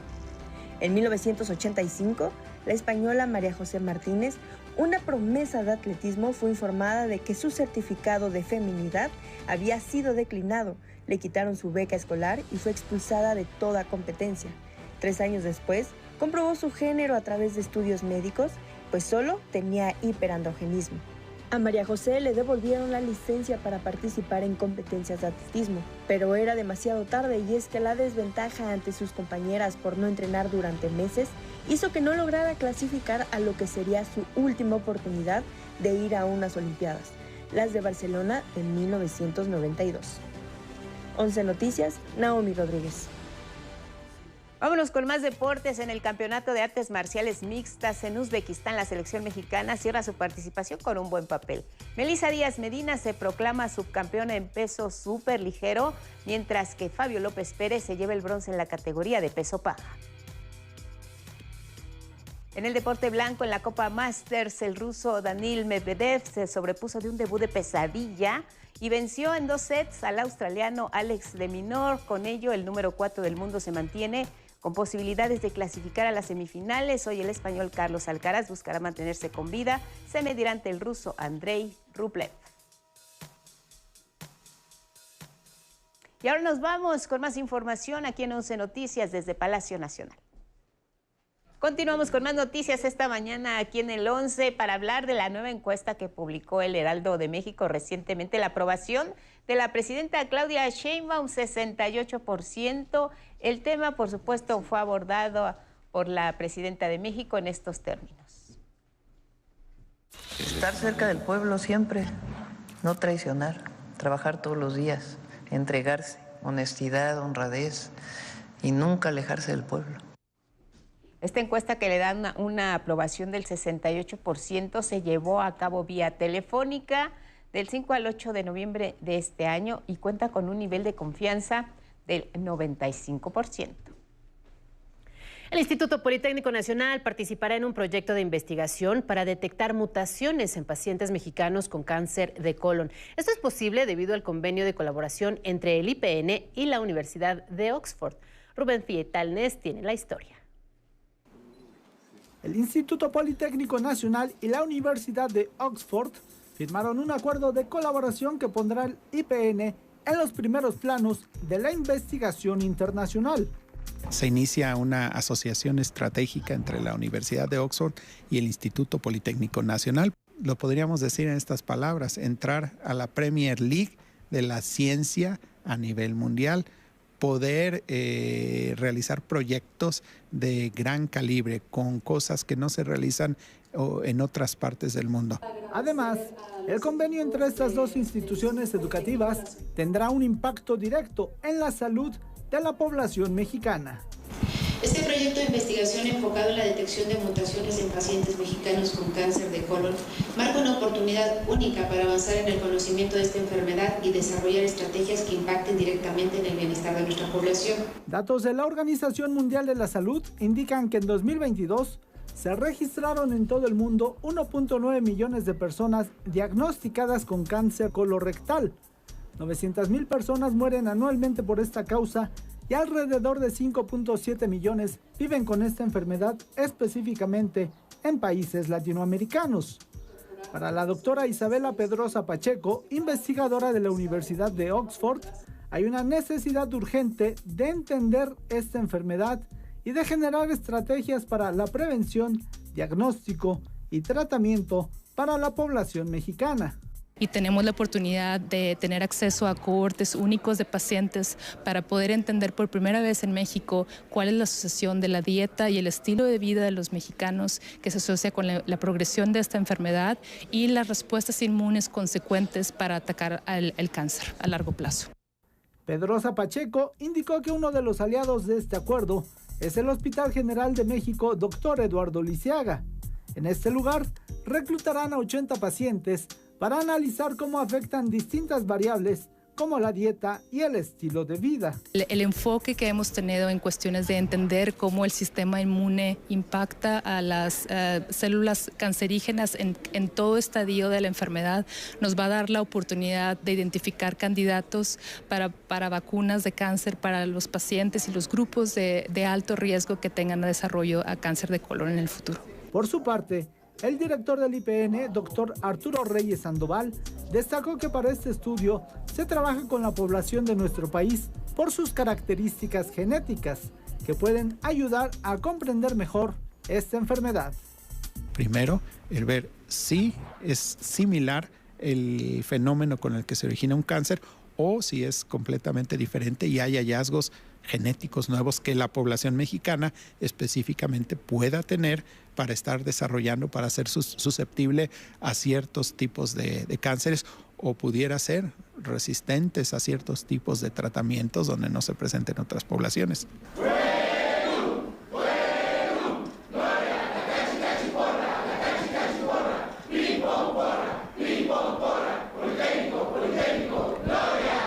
Con imágenes de Christopher Dávila y Carlos Izquierdo, 11 Noticias, Rubén Fietalnes. Hace unos días apenas 11 Noticias platicó con el astronauta José Hernández, quien piensa que México podría sumarse a la carrera espacial.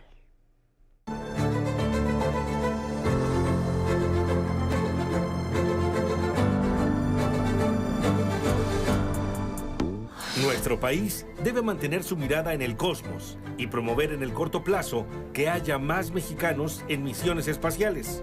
Así lo considera José Hernández, astronauta méxico-americano. Yo siempre he estado recomendando que la Agencia Espacial Mexicana necesita que escoger un hombre y una mujer que se vaya a entrenar con la NASA, que se hagan astronautas internacionales y que participen como cualquier otros astronautas. En mi tripulación, cuando yo fue una astronauta de Suecia, Christer Fuglesang. Entonces, si Suecia puede, ¿por qué México no? Enfundado en su traje azul de la NASA y con los emblemáticos parches de la misión STS-128, celebró que el gobierno federal busque impulsar un programa espacial, el cual considera requiere un ingrediente básico. Recursos financieros. El talento ya lo tenemos, la agencia ya está armada, nomás denle presupuesto. La UNAM es la universidad más grande de Latinoamérica, es todo lo que les puedo decir. Tenemos el Poli, tenemos el TEC de Monterrey, tenemos la UPAEP en Puebla. En entrevista con el 11, el astronauta mexicano resaltó que es un buen momento para retomar el camino a las estrellas, justo cuando las grandes potencias buscan regresar a la Luna y establecer una base en el satélite. Y ahorita es cuando México debe de ser estratégico y escoger unas 2 o 3 tecnologías e invertir en ellas para desarrollarlas y para poder ser los proveedores principales de esas tecnologías en la Luna. Al finalizar una charla ante más de 10,000 personas en la Noche de las Estrellas en Ciudad Universitaria, invitó a los niños a que persigan su sueño si quieren ir al espacio. Mi lema es: se vale soñar en grande. Simplemente hay que prepararse, estudiarse y hacerle el esfuerzo. Al Canal 11, un saludo al Canal 11, aquí del astronauta José Hernández Moreno. Con imágenes de Raúl Mejía, 11 Noticias, Rafael Guadarrama.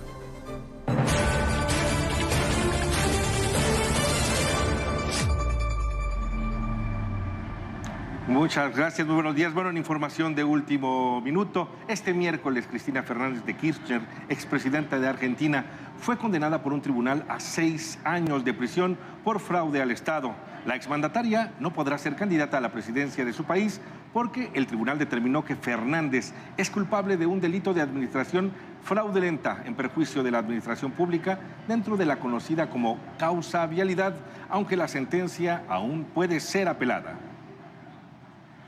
Condenar a Cristina Elizabeth Fernández de Kirchner a la pena de 6 años de prisión, inhabilitación especial perpetua para ejercer cargos públicos, accesorias legales y las costas del proceso, por considerarla autora penalmente responsable del delito de administración fraudulenta en perjuicio de la administración pública. Esto fue todo. Continuamos con más información.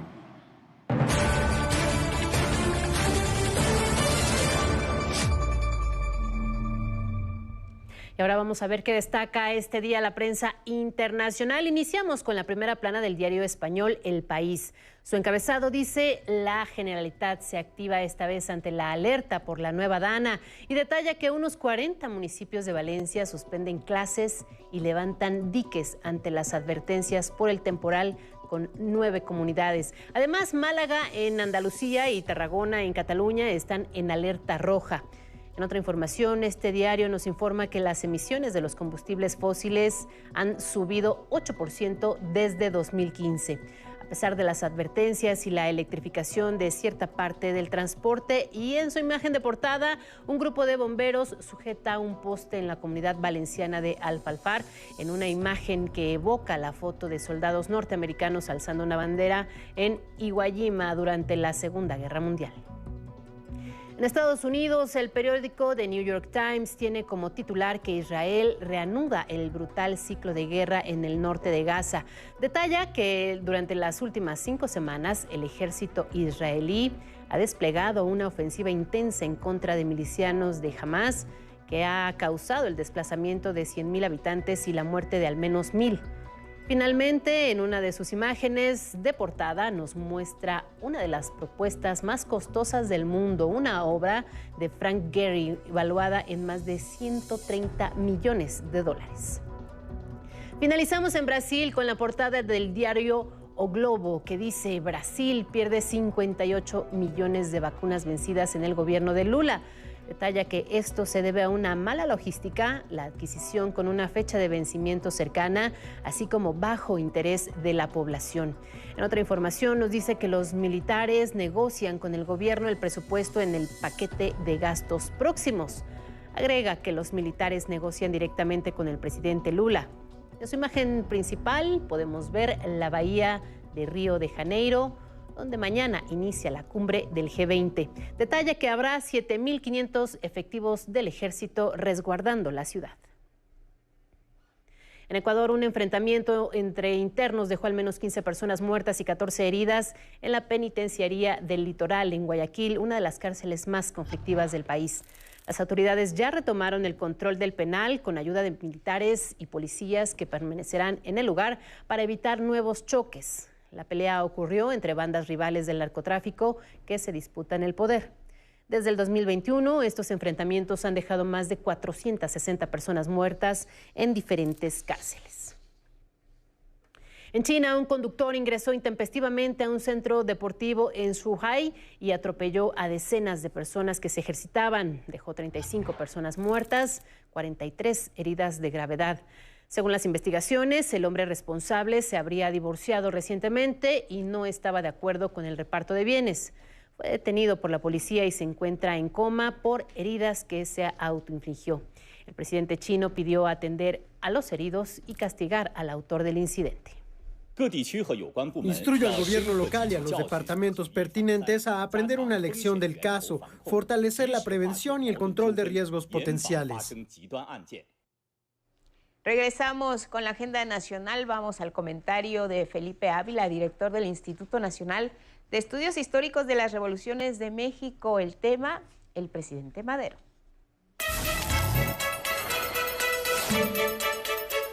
El 6 de noviembre de 1911, Francisco I. Madero tomó posesión como presidente de la República. Ese día comenzó el primer gobierno democrático del siglo XX mexicano. Madero había arrasado en la elección presidencial con más del 99% de los votos. Era el líder de una revolución popular triunfante que en 6 meses había terminado con la dictadura de Porfirio Díaz. El país veía con esperanza a un gobierno que resolvería los problemas que afectaban a la mayoría de la sociedad mexicana, sumida en la pobreza, la marginación y la falta de libertades. Ese día, después de rendir protesta como presidente constitucional, Madero expresó: "Mi gobierno principia bajo augurios favorables, pues el pueblo mexicano ha dado pruebas de su gran capacidad para ejercer sus derechos políticos y gobernarse por sí mismo. La casi unidad de votos con que me ha honrado ese mismo pueblo para el alto puesto de presidente de la República me hace concebir la esperanza de que para llevar a cabo la ardua tarea que me ha sido confiada, contaré con la energía de todos los buenos mexicanos. Esta circunstancia me permitirá gobernar sin ningún género de compromisos y atento única y exclusivamente a vigilar que la voluntad del pueblo se respete y procurar la prosperidad y el engrandecimiento de nuestra patria". El gobierno de Madero respetó a los poderes legislativo y judicial, a los gobiernos estatales y municipales. Permitió una absoluta libertad de expresión. No podía traicionar sus principios, a pesar de que el Congreso Federal era totalmente porfirista y que los periódicos y revistas, casi todos, eran contrarios a su causa. Estaba convencido de que había llegado la hora de instaurar la democracia, de que el pueblo podría elegir libremente a sus gobernantes y que éstos se encargarían de hacer las reformas que el país necesitaba para desarrollarse y resolver las demandas agrarias, laborales y educativas. Madero atendería esas demandas buscando resolverlas dentro de la ley y las instituciones. Su responsabilidad era garantizar elecciones libres y equitativas. El pueblo elegiría a los diputados y senadores federales, a los gobernadores y diputados, de los estados y a los magistrados. Madero respetaría a esas autoridades y se coordinaría con ellas. Enviaría al Congreso las reformas que considerara necesarias, buscaría convencer a los legisladores y respetaría la decisión de ese poder soberano. No iría más allá de las facultades que le permitía la Constitución. Gracias a Felipe Ávila. ¿Cómo celebraron los carteros su día 12 de noviembre? Llegaron a su casa, estuvieron por allá. Vamos a ver algunas de las exposiciones que van a tener lugar precisamente para los visitantes en el histórico Palacio Postal. En la planta alta del Palacio Postal había salas que solo se conocían mediante visitas guiadas. Estos espacios estaban antes con otro uso, siempre en el marco de lo autorizado por nuestra institución. Ahora albergarán exposiciones artísticas para quienes visiten este recinto inaugurado en 1907. Estamos abriendo 5 salas. Son 5 salas que van a tener temáticas de exhibiciones permanentes. El Palacio Postal tiene la particularidad de que debe de ser utilizado exclusivamente para la materia de la filatelia, para la promoción de la cultura, del arte, y tenían utilidades en ese sentido, pero evidentemente no con exposiciones no abiertas al público como tal, que es lo que hoy estamos haciendo. Con sellos, estampillas, máquinas de escribir y otras antigüedades, se inauguran estas salas sobre la historia del correo en México.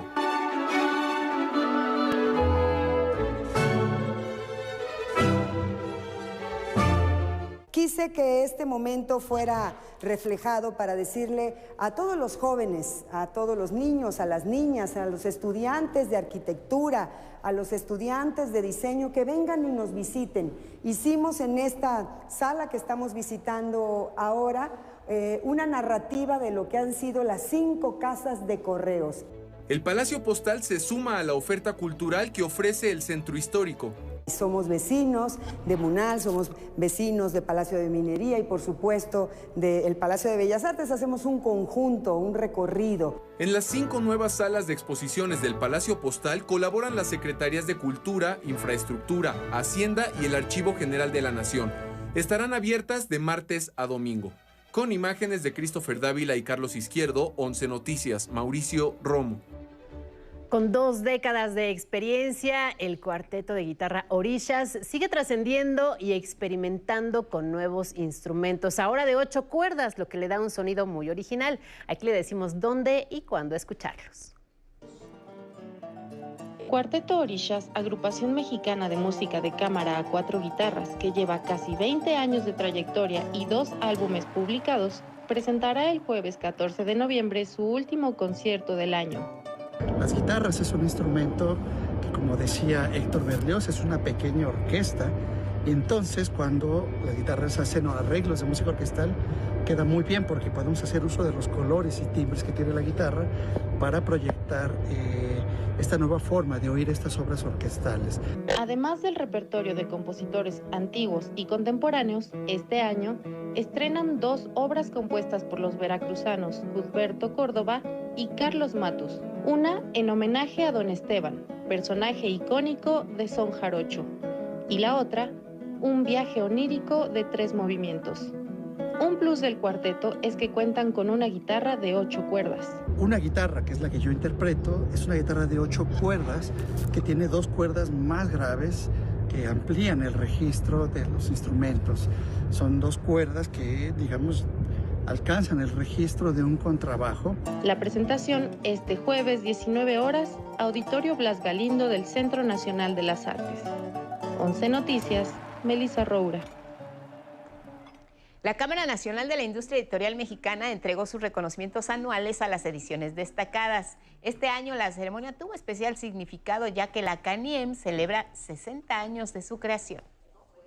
Sin embargo, a lo largo de todos estos cambios, una constante se ha mantenido firme: nuestra dedicación para poner libros y revistas en las manos, en los bolsillos, oídos, pulgares, en las bibliotecas y las escuelas de los lectores. El reconocimiento Juan Pablos al mérito editorial correspondió a Socorro Venegas por la colección Vindictas, editada por la UNAM y que rescata obras de mujeres escritoras. Al agradecer este reconocimiento, Socorro destacó el gusto de recibirlo en el aniversario del nacimiento de Sor Juana Inés de la Cruz. Imposible no recordar también las palabras de otra autora enorme, Rosario Castellanos, quien deseaba para ella y para todas, en la medida en que la voz de la poeta representa más de la mitad de la población del planeta, otro modo de ser humano y libre. Rosario Piedra Ibarra fue reelecta como presidenta de la Comisión Nacional de Derechos Humanos para un nuevo periodo que concluirá en noviembre de 2029. Hace unos momentos, la presidenta de México, Claudia Sheinbaum, le envió una felicitación por su cumpleaños número 71 al expresidente López Obrador. A enviarle una felicitación, no sé si nos escuche, a través de quien vaya a ir a verlo, a pasar el cumpleaños con el presidente López Obrador, le enviamos un feliz cumpleaños. ¿Qué mensaje le daría en su cumpleaños? Pues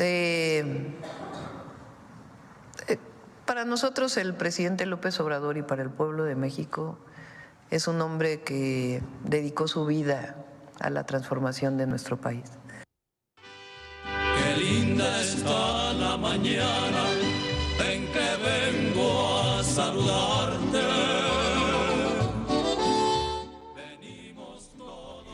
El Instituto Politécnico Nacional y la Universidad de Oxford firmaron un acuerdo de colaboración que pondrá a esta casa de estudios en los primeros planos de la investigación internacional. En más del resumen, el cantante británico Paul McCartney se deja consentir, deleita así al pueblo de México en el primero de 2 conciertos que ofrecerá en el Estadio GNP.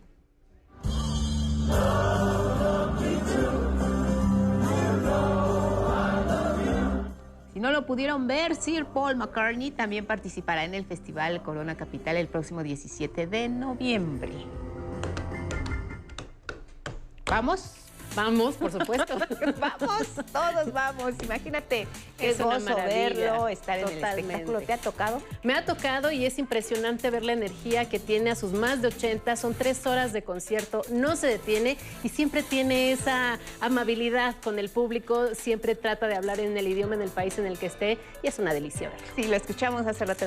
Mucho gusto, buenas padrísimo. noches, México. Claro. Haz el esfuerzo, Sí, hay que sí, ir. sí. Muchas gracias, Sandra. Te vemos mañana. Nos vemos mañana. Muy buenos días, Guadalupe. Gracias, buenos días. Agradecemos también a Karen Kane y a Roberts por el vestuario. Sigan en el 11, cortes informativos cada hora. Viene Diálogos en Confianza.